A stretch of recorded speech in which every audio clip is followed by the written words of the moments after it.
Hello students, मैं हूं doctor Pallav Mittal. आज मैं आपको राजनीतिक विज्ञान में बीए प्रथम वर्ष के पहले प्रश्न पत्र में लोकतांत्रिक समाजवाद की जो अवधारणा है उसके बारे में बताने जा रहा हूं। लोकतांत्रिक समाजवाद के बारे में बात करने से पहले थोड़ा सा समाजवाद के बारे में जान लेना भी ज़रूरी है। वास्तव में अगर देखा जाए तो समाजवाद की जितनी परिभाषाएं हैं उतनी ही उसकी शाखाएं हैं। विशेषज्ञों ने इसकी अलग अलग परिभाषाएं की हैं और इसलिए कोई भी सर्वसम्मत परिभाषा देना बहुत मुश्किल है। ये परिभाषाएं अपनी अपनी जगह स्पष्ट तो हैं, परंतु इन परिभाषाओं को देने में राजनीतिक विज्ञान के अध्ययनकर्ता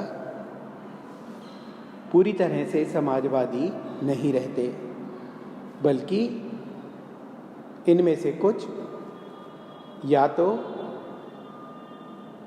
श्रम आधिपत्यवाद का समर्थन करने लगते हैं, जिन्हें हम सिंडिकलिज्म के नाम से जानते हैं, या फिर कुछ अन्य हैं जिन्हें हम श्रेणी समाजवादी या गिल्ड सोशलिस्ट के रूप में जानते हैं।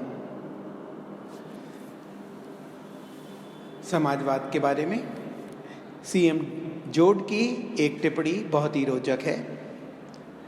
वो कहते हैं कि समाजवाद एक ऐसी टोपी की तरह है जिसे हर कोई पहन लेता है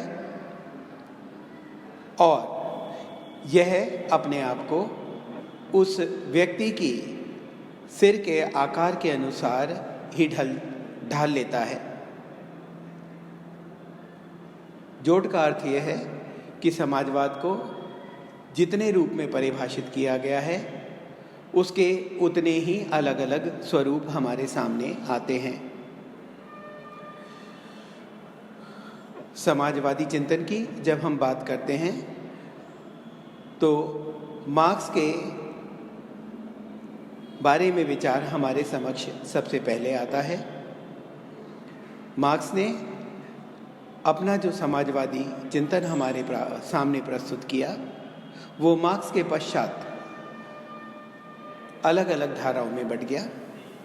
मार्क्स के अनुयायियों को मुख्य रूप से 3 भागों में बांटा जा सकता है। पहले वो जो कि मार्क्स की क्रांतिकारी विचारधारा के समर्थक थे, इसमें रोजा लग्जमबर्ग प्रमुख है। दूसरा वर्ग उन लोगों का है जिन्होंने मार्क्स के मौलिक सिद्धांतों के प्रति पूरी निष्ठा रखी। इसमें कार्ल कौट्स्की प्रमुख रूप से जाना जाता है।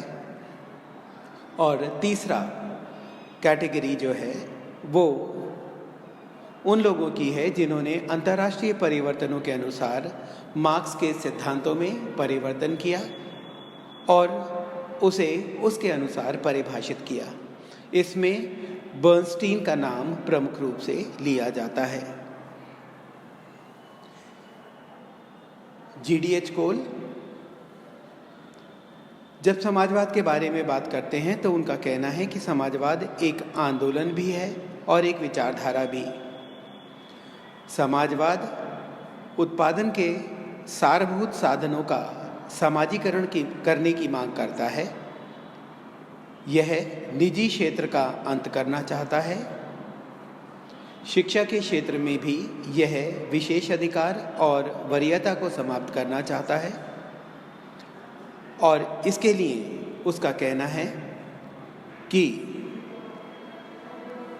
एक वर्गहीन समाज हमारी सबसे पहली आवश्यकता है। अपने लक्ष्य की प्राप्ति के लिए ये श्रमिक वर्ग के समर्थन को बहुत ज़्यादा ज़रूरी मानता है।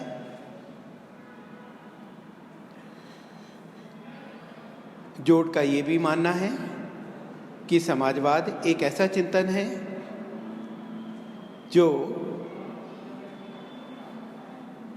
मार्क्स से पहले भी मौजूद था, परंतु मार्क्स से पूर्व के समाजवादी चिंतन को हम स्वप्नलोकी समाजवाद कहते हैं, क्योंकि ये यथार्थ से जुड़ा हुआ नहीं था।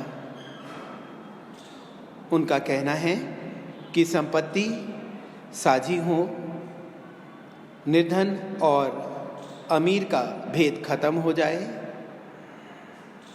ये विचार प्लेटो के स्वप्नलोकी दर्शन के बहुत करीब हमको ले जाता है।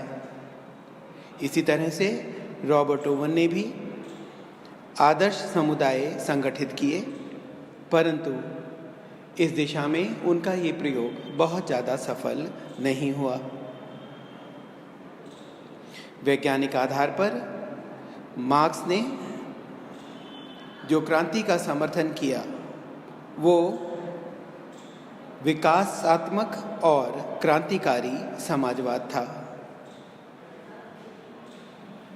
19वीं शताब्दी के दौर में जब लोकतंत्र व्यापक रूप में स्वीकार नहीं किया जाता था, उस समय पूंजीवाद के अंत के लिए सर्वहारा का अधिनायकवाद जरूरी माना गया। परंतु दूसरी तरफ 20वीं शताब्दी में जैसे जैसे लोकतंत्र का प्रसार हुआ, वहीं समाजवादियों के एक समूह ने, जिनको हम रिविजनिस्ट के नाम से जानते हैं, लोकतांत्रिक शासन को, जो कि जन इच्छा व जन आकांक्षा के अनुरूप ढलने में मदद करता है, को समाजवाद के करीब लाने का प्रयत्न किया। उनका मानना था कि क्रांति से सामाजिक जीवन अस्त व्यस्त हो जाता है, नागरिक स्वतंत्रता खत्म हो जाती है। अतः समाजवाद को लाने के लिए क्रांति के स्थान पर क्रमिक सुधारों या एवोल्यूशन का मार्ग अपनाया जाना चाहिए। इसी का अनुसरण करते हुए उदार लोकतंत्र को समाजवादी दिशा दी गई। आर्थिक सामाजिक विषमताओं की ओर अध्ययनकर्ताओं का ध्यान भी आकर्षित किया गया। सिडने वेब जैसे बुद्धिजीवियों ने कहा कि बदलती परिस्थितियों में राज्य समाज सुधार का कार्य करने को तत्पर है। ऐसे में समस्याओं का समाधान करने के लिए क्रांति और वर्ग संघर्ष को नहीं अपनाया जा सकता। इंग्लैंड में इसीलिए समाजवाद को लोकतंत्र के साथ समन्वित करने का प्रयास किया गया, जो कि फेबियनवाद के रूप में हमारे सामने आया। समाजवाद की स्थापना के लिए फेबियनवादियों ने भी तर्क वितर्क की पद्धति अपनाई और यह स्पष्ट किया कि समाज कल्याण के लिए सभी का कल्याण करने वाली विधि के निर्माण को आवश्यक माना गया। उन्होंने यह विश्वास उत्पन्न किया कि समाजवाद में शांतिपूर्ण सामाजिक पुनर्निर्माण का साधन है। सिडने वेब की इसी अवधारणा को जॉर्ज बर्नार्ड शॉ, सिडने ओलिवर और ग्रैहम वालास ने भी आगे बढ़ाया। ये समय वही था जब टी.एच. ग्रीन ने ब्रिटिश भूमि व्यवस्था की आलोचना की।